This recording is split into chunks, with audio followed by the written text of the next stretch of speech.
Le même schéma est là aujourd'hui dans beaucoup de pays africains où les gens se tapent la poitrine que oui, ils ont gagné, ils sont les plus malins, les plus intelligents. Non, vous n'êtes rien. Parce que quand quelqu'un te donne seulement 8% de ta propre richesse... Donc... Il y a ceux qui suivent les musulmans, qu'ils soient sunnites, aujourd'hui avec le sunnisme ballottant, les chiites au Sénégal, au Kenya, vous vous dites, mais l'Afrique a d'abord ces lignes de divisionnisme que nous devons affronter. Et nous importons des divisionnismes étrangers. Et en faisant ainsi, on se livre en tant que territoire aux batailles qui ne nous appartiennent pas. Depuis près d'un siècle, les relations entre les États-Unis, l'Iran et Israël façonnent l'équilibre géopolitique mondial.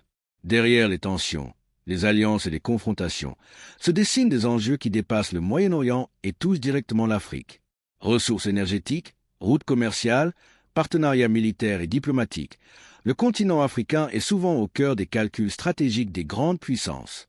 Cette vidéo propose une plongée dans l'histoire complexe de ces rivalités en mettant en lumière leur impact sur les intérêts africains. Comprendre ce triangle de tension, c'est aussi saisir les défis et opportunités pour l'Afrique d'aujourd'hui. Abonne-toi et active les cloches de notification pour ne rien rater de l'actualité. On a discuté un peu avant le début de cette émission. Vous nous disiez que le monde vous faisait peur, que ce qui se passe devient dangereux. Mais comment se fait-il que ce qui se passe très loin de l'Afrique, entre Israël, Iran et les États-Unis, vous inquiète ici? À l'heure des missiles hypersoniques, personne n'est loin de personne. C'est comme si on était assis dans la même chambre. Quand quelqu'un à 4, 5, 6 000 km jette un projectile qui en moins de 10 minutes est sur ta tête, donc on n'est pas vraiment aussi éloigné que ça les uns des autres. Je voulais, puisque lui il a fait présenter tout le panorama historique, je voulais rappeler à propos de l'Iran, des États-Unis et d'Israël. Mais en fait, c'est la cupidité qui fait marcher l'Amérique. C'est la cupidité.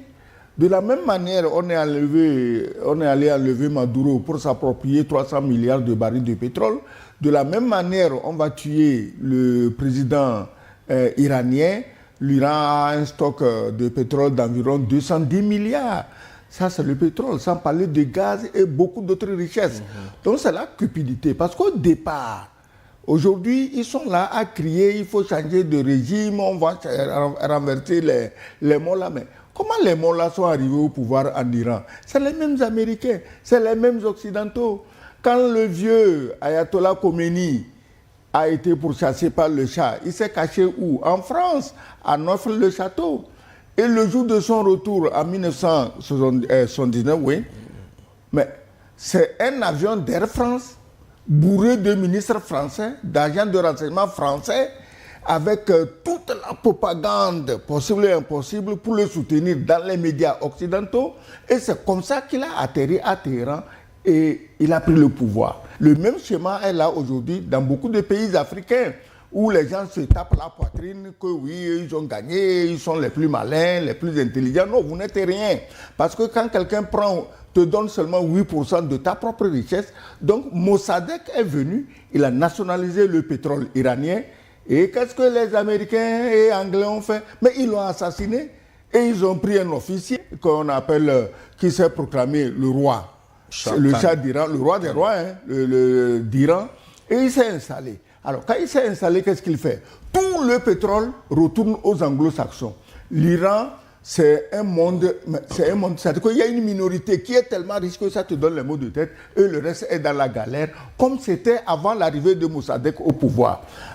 Aujourd'hui, l'Iran en a marre. Parce que l'Iran n'est pour rien dans les malheurs qui arrivent à Israël. C'est la Deuxième Guerre mondiale, c'est les nazis qui ont massacré les Juifs. La Shoah, c'est les nazis. Les Arabes n'étaient pas dedans. Les Iraniens n'étaient pas dedans. Ils n'étaient pas impliqués. Ils n'ont tué personne. Mais aujourd'hui, c'est les Arabes et les Iraniens qui doivent payer les malheurs infligés aux Juifs par les Allemands et leurs comparses en Europe. Revenons au cœur du sujet, parce que la raison pour laquelle les États-Unis et Israël attaquent l'Iran officiellement, ils estiment que l'Iran veut posséder l'arme nucléaire, ce qui serait une menace pour Israël.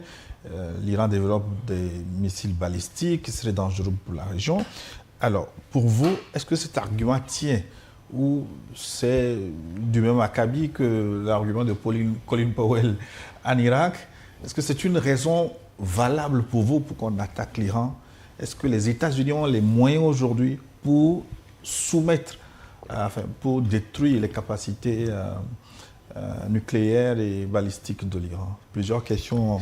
Oui, mais en fait, vous voulez faire l'épistémologie des causes.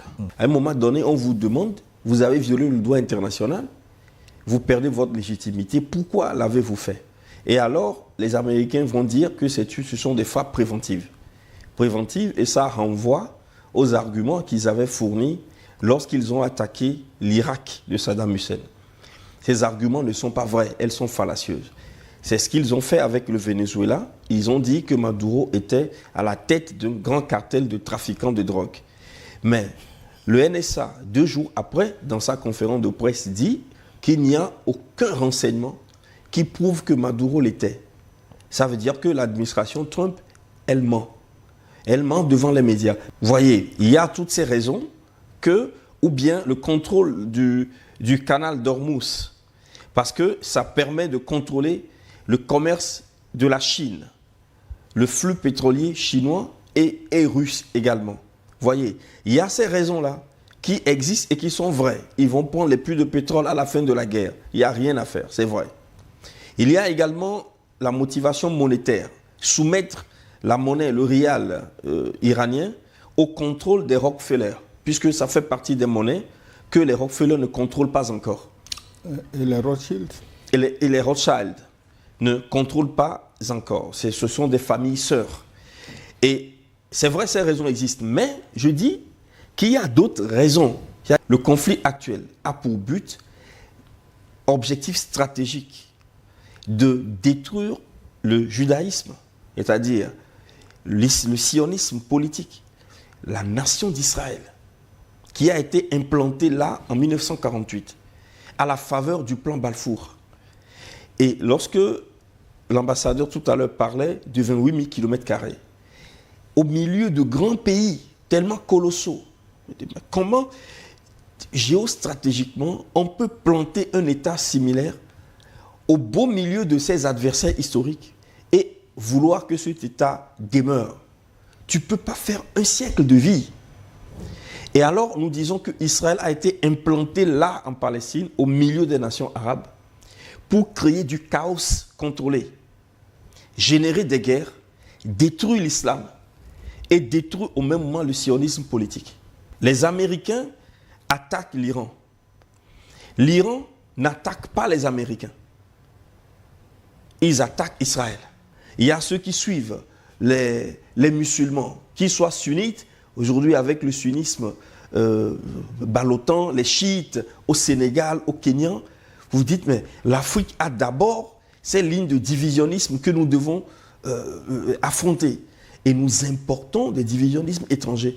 Et en faisant ainsi, on se livre en tant que territoire aux batailles qui ne nous appartiennent pas. De ce qui se passe là-bas au Moyen-Orient, est-ce qu'elle est spectatrice ou elle est actrice? Quel rôle elle doit jouer? C'est ce que nous allons voir dans la seconde partie de New World Forum. Merci d'avoir suivi cette première partie sur le débat des enjeux géopolitiques du conflit États-Unis-Israël-Iran sur Afrique News. Abonne-toi et active les cloches de notification pour ne rien rater de l'actualité.